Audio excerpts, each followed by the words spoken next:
Chapitre 27, 2 uniformes pour une vérité. Le Québec n'avait plus de rythme normal. Depuis la dernière vidéo, tout semblait légèrement décalé, comme si la province entière marchait avec une seconde de retard. Les gens consultaient leur téléphone sans arrêt, comme on regarde un ciel qui menace d'orage. Ils observaient les murs, les stations de métro, les vitrines, les affiches, cherchant des carrés noirs même là où il n'y en avait pas. Dans les autobus, dans les cafés, dans les files d'attente, la même conversation revenait toujours. La police a menti. Le narrateur savait. Et l'histoire continue. Dans les postes, c'était pire. Ce n'était plus une enquête, c'était une crise de confiance. Les supérieurs donnaient des ordres qui changeaient d'heure en heure.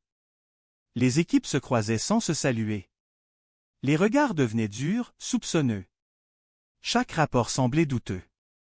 Chaque preuve semblait fragile. Même les conversations banales prenaient un ton de méfiance. On ne cherchait plus seulement un tueur. On se surveillait entre nous. Et pendant que tout le monde s'agitait, le narrateur, lui, restait parfaitement calme. Comme si la peur du Québec entier n'était qu'un bruit de fond. Yvon Tremblay, de son côté, ne cherchait pas le bruit. Il cherchait le moment. Il savait maintenant comment la voix fonctionnait. Elle ne menaçait jamais pour le plaisir. Elle ne lançait pas des phrases au hasard. Elle appliquait. Toujours? La règle était claire. Le faux témoignage allait coûter 2 vies policières. Et si le narrateur respectait sa logique, ces vies ne seraient pas choisies au hasard. Elles seraient choisies pour être symboliques, pédagogiques, impossibles à ignorer. Poutine restait près de lui comme une ombre fidèle. Le chien ne dormait presque plus. Il respirait doucement, mais ses oreilles bougeaient sans cesse. Il avait cessé de réagir au danger comme à un événement. Le danger était devenu un environnement. La première alerte arriva au milieu de l'après-midi. Pas un appel masqué.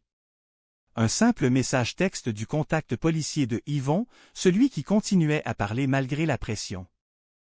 On vient de perdre 2 gars. Pas une attaque. Une scène. 2 corps. 2 carrés. Yvon ne répondit pas. Il prit son manteau. Il attrapa la laisse de Poutine, mais ne l'attacha pas. Poutine n'avait jamais eu besoin d'être retenu pour rester près de lui. Ils partirent immédiatement. L'adresse ne menait ni à un poste important, ni à une station, ni à un lieu symbolique. C'était pire. Un garage municipal. Un endroit banal, presque invisible. Un lieu où l'on range des véhicules, où l'on remplit de la paperasse, où l'on déplace des choses sans importance apparente. Un endroit où l'uniforme n'est pas un symbole. Juste un vêtement de travail. Quand Yvon arriva, il sut immédiatement que c'était terminé. Les gyrophares éclairaient la neige, mais ils ne rassuraient personne. Les policiers bougeaient lentement, avec ce regard vide qu'ils ont quand ils comprennent qu'ils n'ont pas perdu une bataille. Ils ont été utilisés. La scène était propre. Trop propre. 2 policiers. Pas des figures publiques. Pas des héros. Pas des visages connus. 2 hommes qu'on ne montre jamais aux caméras. 2 hommes dont personne ne parle normalement. Mais cette fois, on en parlerait. Parce qu'ils étaient morts selon une règle. Près d'eux, 2 carrés noirs avaient été posés avec une précision presque clinique. Pas côte à côte. Séparés. Comme 2 pages d'un même chapitre. Sur le premier, un mot. Mensonge. Sur le second, obéissance. Yvon comprit immédiatement. Le narrateur ne punissait pas seulement celui qui ment. Il punissait toute la chaîne. Celui qui modifie le rapport. Celui qui couvre. Celui qui obéit sans poser de questions. Et dans une institution, l'obéissance est parfois plus dangereuse que la corruption parce qu'elle se transmet facilement. Elle devient une habitude. Puis une culture. Poutine reniflait lentement l'air, méthodique, presque scientifique. Il ne s'approchait pas trop. Il n'avait pas besoin de voir pour comprendre. Le contact policier s'approcha de Yvon. Il parla bas. Les 2 hommes n'avaient rien de spectaculaire dans leur dossier. pas de scandale, pas d'arrestation interne. Mais leur nom revenait parfois dans des conversations à propos de rapports ajustés, de détails effacés, de versions arrangées pour protéger plus haut. Ils n'étaient pas des monstres. Mais ils avaient de quoi se reprocher. Exactement ce que le narrateur exigeait. Yvon resta silencieux. Puis il posa la question qui comptait vraiment. Comment quelqu'un est entré ici sans être vu? Le contact haussa les épaules. Les caméras du garage étaient en maintenance. Officiellement? Encore une coïncidence parfaite. Mais Yvon ne croyait plus aux coïncidences. Soudain, Poutine s'immobilisa. Net. Il fixa un coin du stationnement, près d'un véhicule banalisé, puis s'y dirigea lentement. Son museau toucha la neige. Son corps se tendit. Il y avait une odeur récente. Pas celle du sang. Pas celle de la mort. Une odeur de passage. Quelqu'un avait été là très récemment. Yvon s'approcha sans franchir la scène. Et il vit. Pas un carré noir. Pas un symbole. Un détail réel. Une trace de pneu plus fine que celle des véhicules municipaux. Un dessin de bande de roulement différent, plus léger.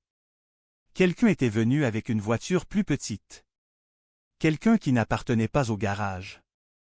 Et juste à côté, presque invisible dans la neige sale, un minuscule morceau de plastique noir. Cassé. Comme le coin d'un boîtier. Yvon ne le toucha pas. Il demanda simplement au contact de le photographier et de le récupérer proprement, sans attirer l'attention. Le policier obéit.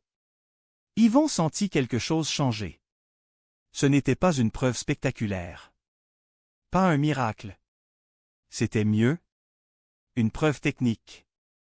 Une pièce d'objet. Quelque chose que le narrateur utilisait. Quelque chose de concret. Pour la première fois, il n'était pas seulement une idée ou une voix. Il était un corps avec des outils. Et un corps avec des outils peut faire des erreurs. Poutine leva la tête vers la porte arrière, prêt à suivre la piste. Yvon résista à l'envie de courir. Courir, c'est offrir le rythme au narrateur. Mais il comprenait maintenant une chose essentielle. Le narrateur n'était pas un fantôme. Il laissait des traces. Minuscules. Rares. Involontaires. Mais réelles. Yvon regarda le ciel gris au-dessus du garage, ce ciel lourd et typiquement québécois qui écrase tout. 2 morts venaient de confirmer la règle du narrateur. Mais ce petit morceau de plastique confirmait autre chose. Une fissure. Et dans une histoire qui semble parfaite, une fissure peut suffire. Yvon murmura, presque pour lui-même. On vient de trouver une entrée. Et dans cette histoire, une entrée, c'est une promesse.